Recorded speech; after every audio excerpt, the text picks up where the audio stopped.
안녕하세요, 윤혁입니다. 반갑습니다. 이번 시간에는요, 저희가 유닉스의 탄생에 대해서 간단하게 짚고 넘어가도록 하겠습니다.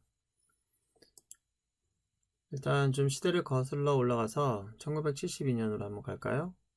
그때는 이제 여기에 인스톨레이션 팀이라고 해서 그 당시에 그래도 유럽이라든지 미국에서 내노라 하는 좀 유명한 사람들이 모여서 뭔가를 시작하려고 하는 것 같습니다. 뭘 시작하려고 했냐면은 그 당시에 뒤에 보시면 이게 컴퓨터인데요.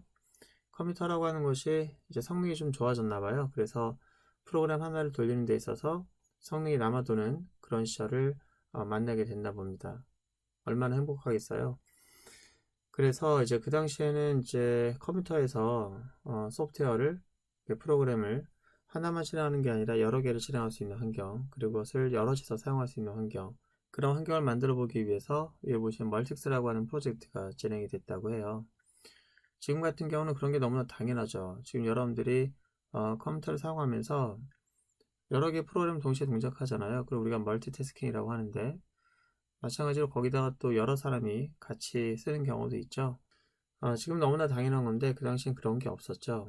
그래서 그 당시엔 뭐가 없었냐면은 OS라고 하는 개념이 없었어요. 컴퓨터라고 하는 것이 있었다면은 그 컴퓨터에는 뭐 프로그램을 설치하다 이런 개념 없어요. 그냥 프로그램을 하나만 실행하는 거예요. 하나씩 하나씩. 그게 무슨 소리냐면 우리가 카세트 플레이어를 생각하시면 돼요. 카세트 플레이어 보시면은 내가 DJ를 생각할까요? DJ가 음악을 틀어줄 때 옛날에는 CD를 그냥 넣어서 몇 번 트랙을 선택해서 누군가가 음악을 듣고 싶어 하면 그 음악을 듣기 위해서 직접 CD를 하나씩 하나씩 바꿔 끼워주는 작업을 DJ가 했었잖아요. 그게 이제 그 당시 컴퓨터를 사용하는 방식이라고 보시면 돼요. CD가 하나의 프로그램이라고 보시면 되겠고요. 그 프로그램을 이제 실행할 때마다 컴퓨터에 있는 그 프로그램을 뺐다 꼈다 하면서 실행하는 형식으로 그렇게 했었는데 운영체제가 등장을 하죠. 그 당시 프로젝트가 어떻게 보면 운영체제를 만드는 그런 초기 모델이라고 할 수 있겠는데요. 그래서 그런 프로젝트를 위해서 이제 모였는데 이 프로젝트는 실패를 하고 맙니다.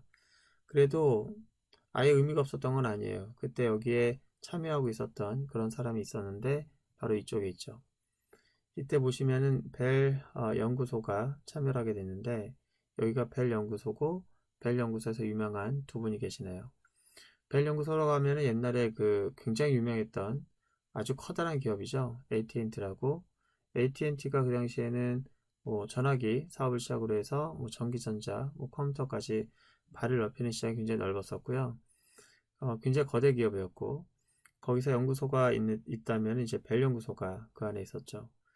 이 사람들이 거기서 이제 여기에 보시면 이 앞에 앉아 있는 분이 켄 톰슨이라는 분인데 그분이 여기에서 참여하면서 또 아이디어를 얻어가지고 비록 실패했지만 그 아이디어를 한번 구현해보고 싶은 그런 생각이 있었죠. 그래서 OS라고 하는 걸 한번 만들어 보고 싶었던 거예요.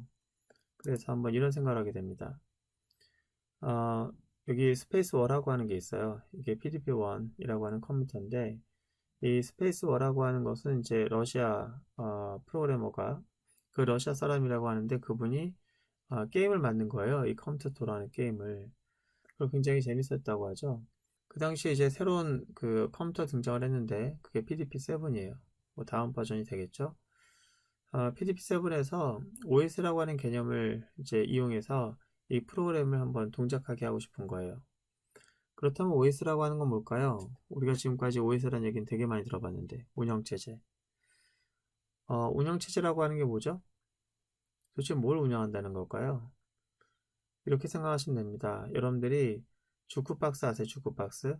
저도 주크박스를 직접 본 적은 없는데 DJ 없이 그 사용자가 원하는 음악을 이렇게 신청을 하면 그 주크박스가 원하는 그 음악을 알아서 플레이를 해주죠. 그런데 거기에는 중요한 차이점이 있어요. 뭐가 있냐면은 주크박스가 사용자에게 어떤 음악을 플레이할 것인지에 대한 것을 입력할 수 있도록 하는 사용자 인터페이스가 있다는 거예요. 그리고 주크박스 안에는 굉장히 많은 뭐가 있다? 음악을 담고 있는 CD가 여러 개 가지고 있다는 거죠. 마치 음악을 깔아놓고 있고 그 음악을 선택할 수 있게끔 사용자 인터페이스가 있는 거예요. 운영체제도 그런 식입니다. 어떤 거냐면 만약에 이런 컴퓨터가 있다고 합시다. 이 컴퓨터 위에 뭐가 있냐면 운영체제가 있는 거예요. 운영체제에는 커다란 박스가 있는 거나 마찬가지인데 마치 주크박스라고 생각하시면 돼요. 이 안에 이제 앱들이 있는데 굳이 주크박스와 비교한다면은 뭐 앱박스 그렇게 말할 수도 있겠네요. 여러 앱들을 가지게 하죠. 여러 앱들을 가지고 있어요. 그리고 운영체제는 사용자에게 물어보게 만들죠. 어떤 거 실행해 줄까? 이렇게.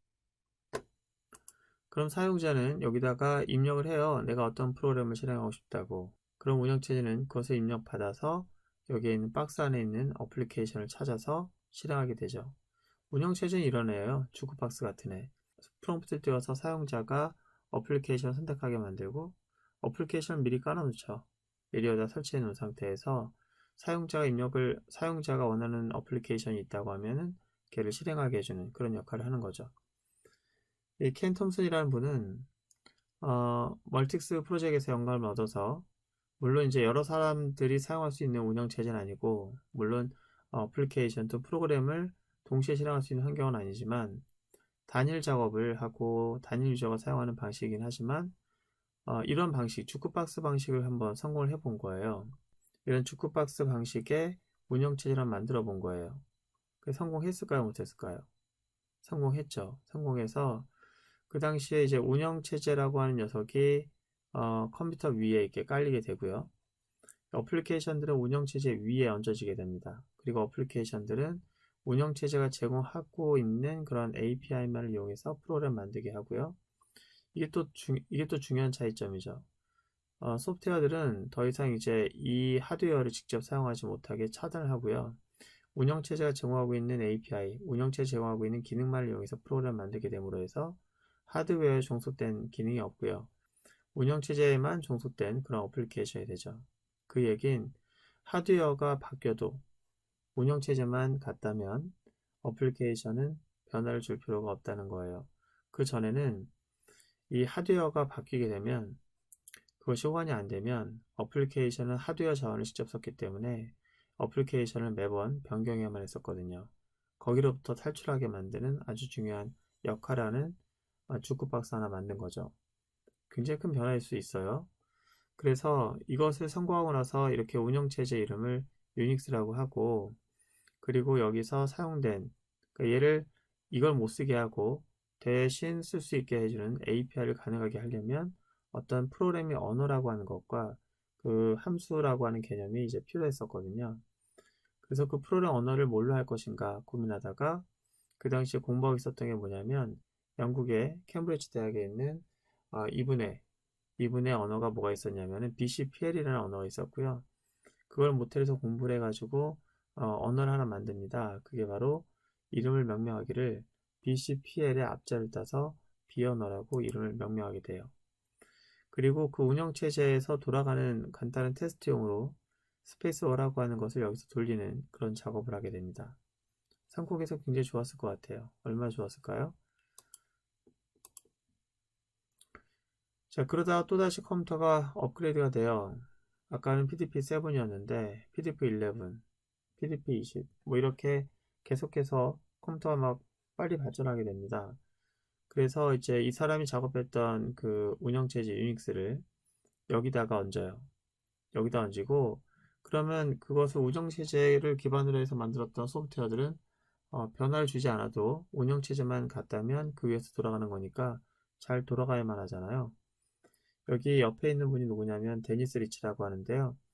이 사람이 이제 여기다가 이 사람이 만든 운영체제 유닉스를 얹었는데 그 위에 얹어진 소프트웨어들은 돌아가는 게 없는 거예요. 그래서 왜 안 돌아가지? 하면서 고민하다 보니까 컴퓨터가 성능이 좋아지면서 뭐 다루고 있는 데이터의 크기가 달라지고 막 그런 거예요. 예를 들어서 4비트 컴퓨터에서 8비트 컴퓨터로 바뀐다거나 8비트 컴퓨터에서 16비트 컴퓨터로 데이터를 다루는 기본 비트 단위가 달라지는 거예요. 그러니까 자료의 크기가 달라지는 일이 발생하고 그러니까 이게 안 돌아가게 되죠. 그래서 이제 고민하다가 어떻게 고쳐야 되나 하면서 그거를 비언어를 뜯어 고치기 시작하고 유닉스를 이제 수정하기 시작하고 해서 많이 이제 고치게 됩니다. 그러면서 비언어가 많이 달라졌어요.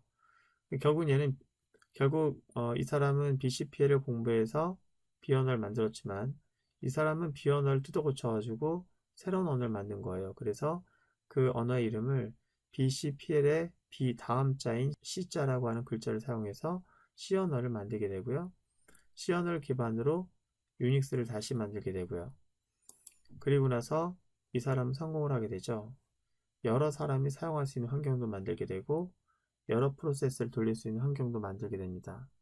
그래서 여기서 데니스 리치가 말한 내용을 보시면은 공동으로 사용하는 컴퓨팅 환경을 만든 거예요.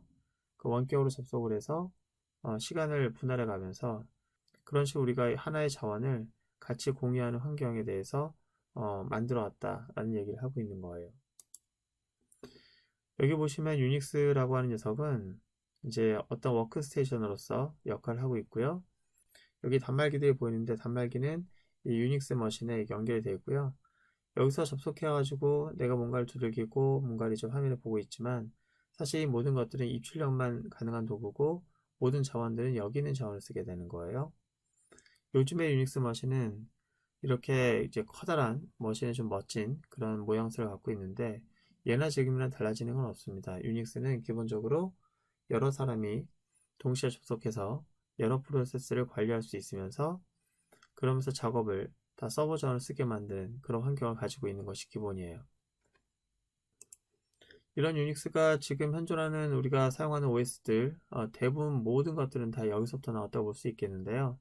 그래서 유닉스를 발전시킨 데니스 리치 실질적인 결과물이죠. 현재 우리가 사용하고 있는 OS 그리고 C 언어를 만든 그분 이제 그분은 현재 돌아가셨는데 사실 이렇게 나이가 많지 않았어요. 뭐 70, 지금 살아계셨으면 뭐 70 몇 세 되셨을 텐데, 요즘 같은 세상에 이제 70대는 그렇게 죽을 나이는 아니죠. 켄 톰슨이라는 분은 아직 살아계십니다. 그 역사가 그렇게 오래되지 않았어요. 마치 전기 위인집에 나올 것 같은 분들인데, 웬만한 분들은 다 요즘에 살아계시고요. 좀 젊었을 때고, 이제 돌아가시기 전에 찍은 사진인데, 췌장암으로 돌아가셨다고 하는 좀 안타까운 건 2011년 10월 13일 스티브 잡스가 사망한 뒤 일주일 뒤에 돌아가셨는데 돈을 많이 번 스티브 잡스는 굉장히 전 세계적으로 애도 물결이 많이 있었음에도 불구하고 이분이 돌아가신 건 아무도 거론하지 않아서 좀 마음이 아팠습니다. 사실 세상에 많은 영향을 줬다라고 하는 것에 대해서는 어떻게 평가해야 될지 잘 모르겠다는 생각이 들어요. 어쨌든 지금까지 우리는 그 유닉스라고 하는 녀석이 어떻게 만들어졌는지에 대해서 봤는데요. 다음 시간에는 이런 유닉스가 만들어지고 나서 여러 가지의 그 우여곡절을 겪게 됩니다. 그러면서 리눅스가 탄생하게 되는 그런 계기가 되는데요. 다음 시간에는 유닉스의 그 변천사에 대해서 알아보도록 하겠습니다. 고생 많으셨습니다.